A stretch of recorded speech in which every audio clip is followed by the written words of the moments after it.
E aí, beleza? Miguel Rodrigues aqui e nesse vídeo eu vou falar sobre a planilha dashboard de não conformidades. Então, a planilha que avalia aí falhas em determinados tipos de processos. Vou explicar como é que funciona essa planilha. Essa planilha aqui é uma das planilhas aí do pacote de gestão da qualidade. E aí nós temos aqui a área de dashboard da planilha. Então, eu tenho esse dashboard aqui, onde eu tenho aqui ao lado as opções da tela de atualizar, expandir, minimizar a tela. Então, eu posso estar expandindo aqui a tela do dashboard, onde fica só as informações do dashboard. E aqui eu tenho o dashboard também preto, onde tem aí as outras informações da planilha de não conformidade. E aí eu vou minimizar a tela aqui também. O menu dessa planilha, ele é todo aqui na parte superior da planilha. Eu tenho aqui o botão de configuração avançada, onde eu tenho o modo de edição e o modo normal. No modo de edição eu tenho todos os menus aqui liberados e no modo normal eu atualizo aqui a Rainbow. E aí,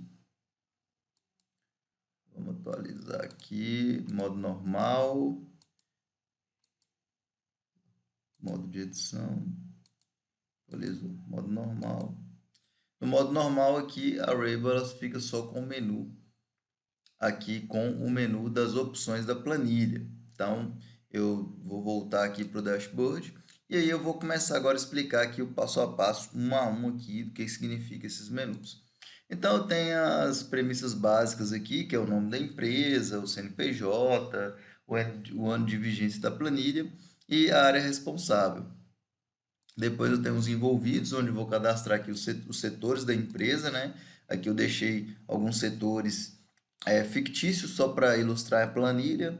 Montagem, manutenção, produção, pintura e usinagem. Aqui os responsáveis de cada setor. O tipo de ocorrência, então aqui nós temos dois tipos.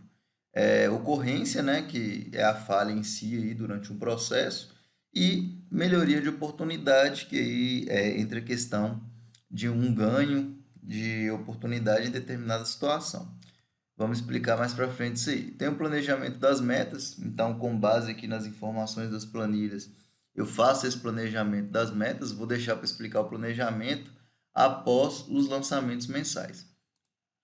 Beleza, então vou fazer uma simulação aqui, eu tenho um lançamento mensal aqui de janeiro, e aí eu vou colocar o número da ocorrência, a data, tipo da ocorrência, né? Então, é ocorrência ou melhoria de oportunidade. Então, vou colocar aqui ocorrência, que ocorreu uma falha aí durante um processo. O nível crítico, de 0 a 10. O setor, então, com base no que eu cadastrei os setores lá, eu vou escolher um aqui. Esse aqui é o setor da produção.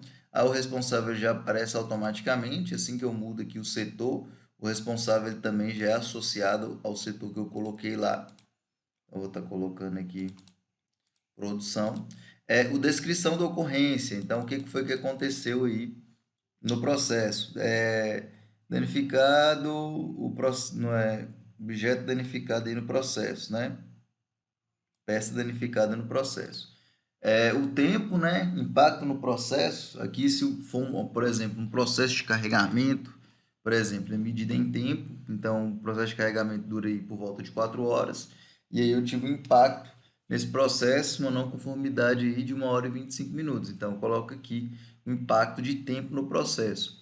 Aqui é entre horas e minutos.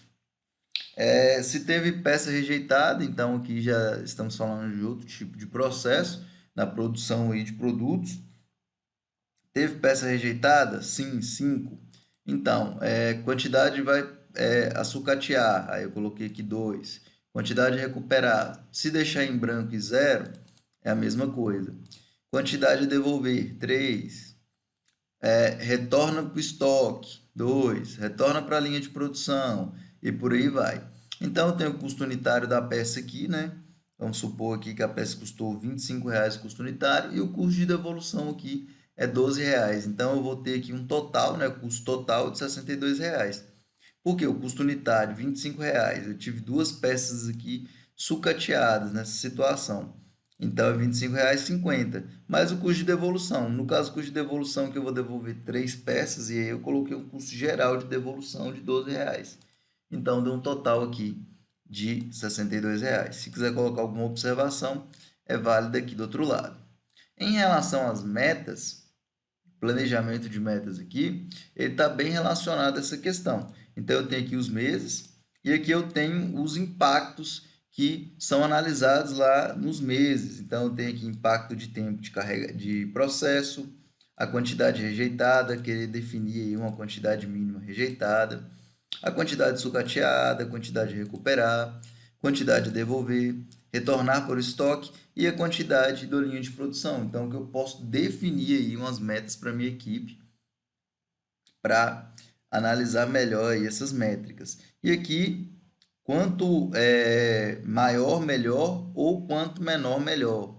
Aqui é o sentido do indicador. Então, essa métrica aqui, ó, do impacto do tempo de carregamento, quanto menor, melhor. Então, quanto eu tiver menor tempo, melhor a minha produção. Essa daqui é a mesma coisa, quantidade de peças rejeitadas. Quanto eu tiver menos peças rejeitadas, melhor para mim. Então, esse aqui é um indicador para avaliar a meta. Se fosse quanto maior, melhor, seria quanto mais peças rejeitadas, mais eu vou estar próximo de atingir a meta. E aqui é o contrário, quanto menos peça, melhor para a minha linha de produção. Em resultados aqui, eu tenho os resultados dos setores, né? Então, aqui os setores da empresa aqui e os meses. Aqui, o setor de montagem fez R$ 100, teve um custo de R$ 100 em janeiro, em fevereiro 166, e aí, por aí vai.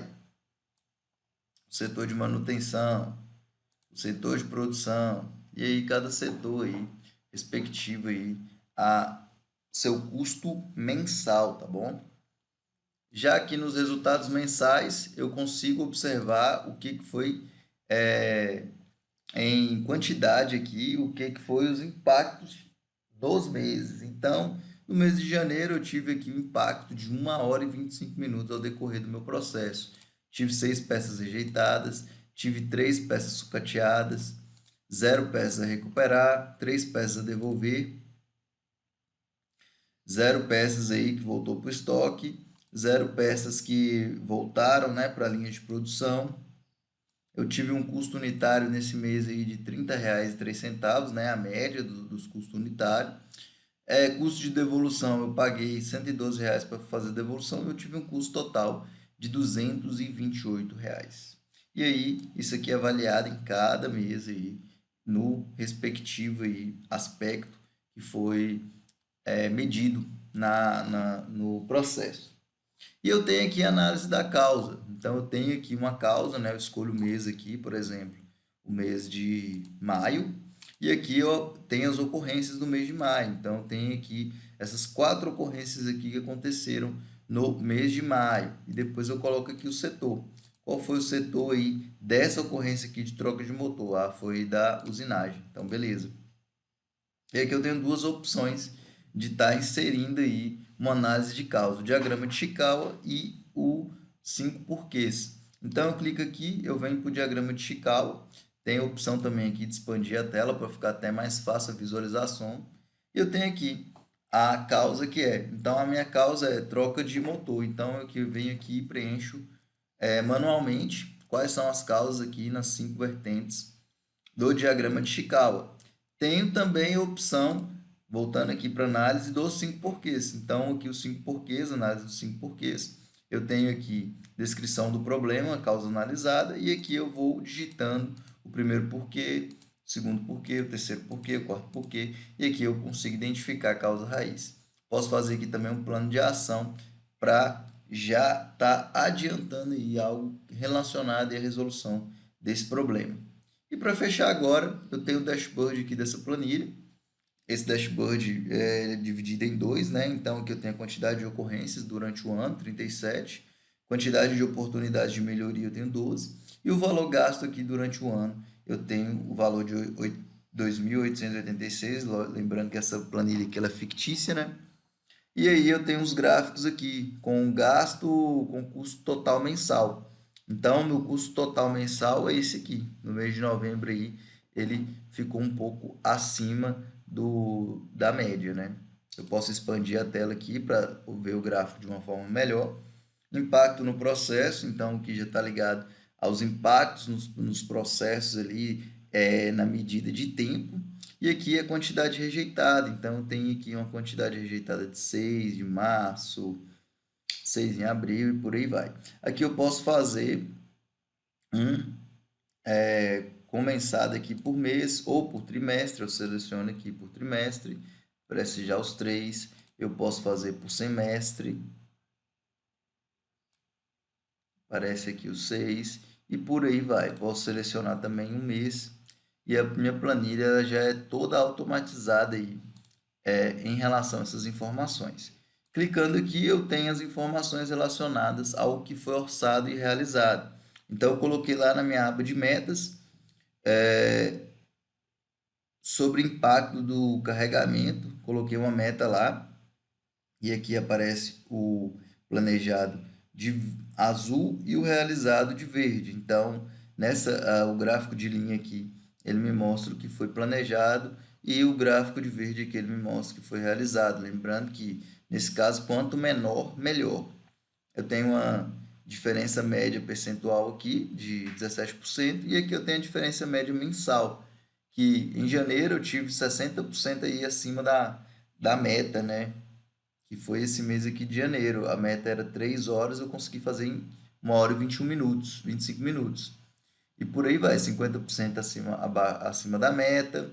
E aqui são os meses que não bateu a meta. Então aqui, no mês de dezembro, eu tinha uma meta aqui para estar fazendo de 30 minutos, né? Eu fiz em 1 hora e 25. Então eu fiquei 100% aqui acima da meta. E aqui, da mesma forma, só que com um gráfico diferente, aqui já está ligado à quantidade rejeitada. Então, eu tenho planejado aqui de azul, né? E eu tenho aqui o realizado de verde. E da mesma forma que no início eu comecei o ano muito bem, né? Eu tinha planejado aí 15 rejeições, ficou só 6. E ao longo do ano eu fui diminuindo aí a meta, né?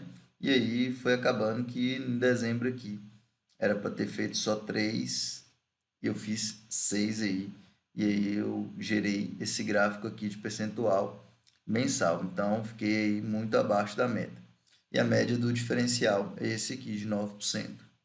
Valor gasto, quantidade de oportunidades e quantidade de ocorrência. Se quiser voltar aqui para esse dashboard, é só clicar aqui e aí volta de novo. E aí com isso, vou fechando esse vídeo aqui, vídeo sobre a planilha de não conformidade. Se ficou alguma dúvida em relação a essa planilha, pode digitar aí nos comentários. E se gostou desse vídeo, compartilha com quem você acha que é importante. No mais, fui, obrigado e só vamos.